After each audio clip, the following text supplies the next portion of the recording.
क्या आप जानते हैं कि हमारा एक बाल सेम डायमीटर के कॉपर वायर से भी ज़्यादा मजबूत होता है। सिर्फ एक बाल 100 ग्राम तक का वजन उठा सकता है। ये दिखने में जितना साधारण होता है, वास्तव में इसका स्ट्रक्चर इससे कहीं ज़्यादा कॉम्प्लेक्स होता है। तो आज हम जानेंगे कि हमारे बाल किससे बना होता है जिससे कि ये इतना मजबूत होता है। इसके अलग अलग पार्ट्स क्या क्या होते हैं, बालों का रंग और बनावट अलग अलग क्यों होता है, और बाल हमारे शरीर में आखिर होता ही क्यों है। तो चलिए जानते हैं। बाल मुख्यतः केराटिन नाम के एक प्रोटीन से बना होता है जो हमारे त्वचा और नाखूनों में भी पाया जाता है। ये केराटिन बहुत ही टफ होता है जो बालों को मजबूती देता है। बाल हमारी त्वचा से एक छोटे से छेद से बाहर निकलता है। इस छेद को फॉलिकल कहा जाता है।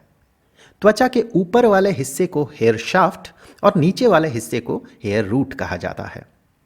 शाफ्ट के क्रॉस सेक्शन को अगर देखा जाए तो इसमें 3 लेयर्स मिलते हैं।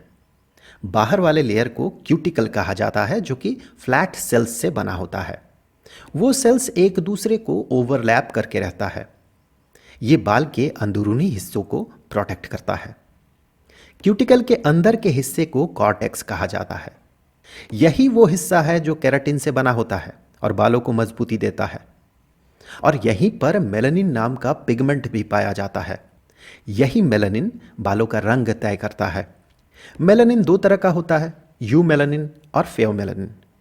जब बालों में यू मेलानिन बहुत अधिक होता है और फेओमेलानिन बहुत कम, तब उसका रंग गहरा काला होता है।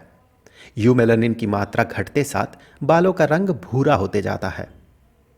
वैसे ही जब बालों में फेओमेलानिन बहुत अधिक होता है और यू मेलानिन बहुत कम, तब उसका रंग लाल होता है।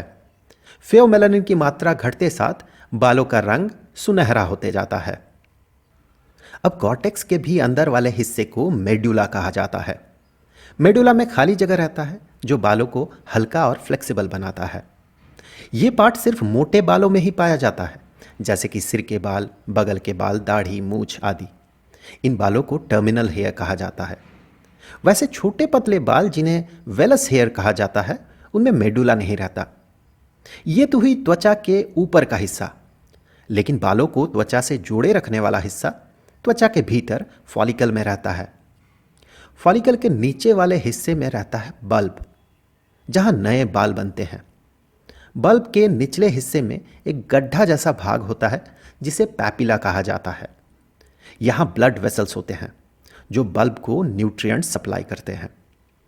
फॉलिकल के साथ एक ग्लैंड जुड़ा होता है जिसे कि सेबेसियस ग्लैंड कहा जाता है। ये ग्लैंड सीबम नाम का ऑयली सब्सटेंस बनाता है जो बालों और सिर के त्वचा को मॉइस्चराइज्ड रखता है। फॉलिकल के साथ एरेक्टर पिली नाम का एक मसल भी जुड़ा रहता है। ये मसल जब सिकुड़ता है तब बाल खड़े हो जाते हैं। इसे हम गूज बम्प कहते हैं। अचानक जब हम डर जाते हैं या फिर हमें ठंड लगती है, तब यही मसल सिकुड़ जाता है और हमें गूज बम्प होता है। इसी फॉलिकल का स्ट्रक्चर बालों का बनावट भी तय करता है। अगर फॉलिकल गोल हो तो बाल सीधे बनते हैं। फॉलिकल चपटा होने पर बाल कर्ली यानी घुंघराले बनते हैं। इसी फॉलिकल का स्वास्थ्य ये तय करता है कि बाल कितना मजबूत बनेगा और कितनी तेजी से बढ़ेगा, कितने बाल रहेंगे और कितने झड़ेंगे। लेकिन यह भी सच है कि बाल हमेशा नहीं बढ़ते और कुछ बाल स्वाभाविक तौर पर झड़ जाते हैं, चाहे फॉलिकल कितना भी स्वस्थ क्यों ना हो। तो इसे समझने के लिए हमें बात करना होगा बालों के ग्रोथ साइकिल पर। इस ग्रोथ के 3 फेजेस होते हैं। पहला फेज होता है एनाजन। इस दौरान बाल स्वाभाविक तौर पर बढ़ते रहता है। यह लगभग 2 से 6 साल तक चलता है। फिर आता है कैटाजन, जब फॉलिकल श्रिंक करता है और बाल का बढ़ना रुक जाता है। यह कुछ हफ्तों तक ही चलता है। फिर आता है अंतिम फेज टेलोजन। इस दौरान बाल झड़ जाता है और अगर फॉलिकल स्वस्थ रहे तो वहां से नए बाल उगने लगते हैं। और हम सभी यही उम्मीद करते हैं कि झड़े हुए बालों की जगह नए बाल उगे, क्योंकि स्वस्थ बाल, खासकर सिर के बाल, हमारे चेहरे को आकर्षक बनाता है। लेकिन बालों का सिर्फ यही काम नहीं है। ये हमें खूब सारा प्रोटेक्शन भी देता है और ठंड से भी बचाता है। हमारे सिर के बाल और साथ ही साथ पुरुषों में दाढ़ी, मूछ, हमें सूरज के अल्ट्रावायलेट रेज से प्रोटेक्ट करता है। छोटे मोटे चोट में ये शॉक अब्जॉर्बर का काम करता है। आईब्राउज यानी कि भौवें पसीने को आंखों में जाने से रोकता है।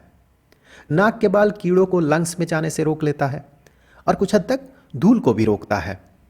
बालों के भीतर मौजूद हवा ठंड में इंसुलेशन का काम करती है। इसीलिए बाल मुंडवा लेने से या फिर दाढ़ी मूछ कटवा लेने से हमें ठंड अधिक लगती है। बालों का महत्व उनसे पूछिए जनाब जो गंजा हो या फिर जो कभी पानी में डूब रहा हो और किसी दूसरे ने बालों से खींच कर उसकी जान बचाई हो।